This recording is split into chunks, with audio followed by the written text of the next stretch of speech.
தேவனுக்கு மகிமை உண்டாவதாக. நீதிமொழிகள் 31ஆம் அதிகாரம் 8ஆம் வசனம்.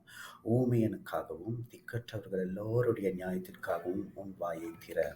இந்த உன் வாயை திறன்னு சொல்லும்போது நீங்கள் தவறான புரிதல் என்னன்னா, நான் அடுத்தவங்களுக்காக சண்டை போடுவேன், நான் ஒரு யூனியன் லீடராக மாறுவேன், அடுத்தவங்களுக்காக நான் வாக்குவாதம் பண்ணுவேன்னா அது கிடையாதுங்க. ஆண்டவர் உன் வாயை திற அப்படின்னு சொல்றதுக்கு அர்த்தம் என்னன்னா, உங்கள் ஜெபத்தில் வாயை திறக்க வேண்டும். ஒரு காரியத்தை யோசிச்சு பாருங்க. அநீதியுள்ள மனுஷன்ட்ட போய் நீங்கள் நீதிக்காக போராடினீங்கன்னா அங்கே கிடைக்காது.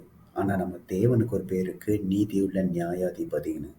மேலும் மாம்சத்தோடும் இரத்தத்தோடும் நம்மளுக்கு போராட்டம் இல்லாமல் ஆண்டவர் அதிகாரங்களை மேற்கொள்ளும்படி ஜெபத்தில் ஆண்டவர் நமக்கு அதிகாரம் கொடுத்துருக்கிறார். அதனால் உங்கள் ஜெபத்தில் அடுத்தவர்களுக்காக நீங்கள் வாய் திறக்கும் பொழுது உங்கள் ஜெபத்தை தேவன் கேட்கிறார்.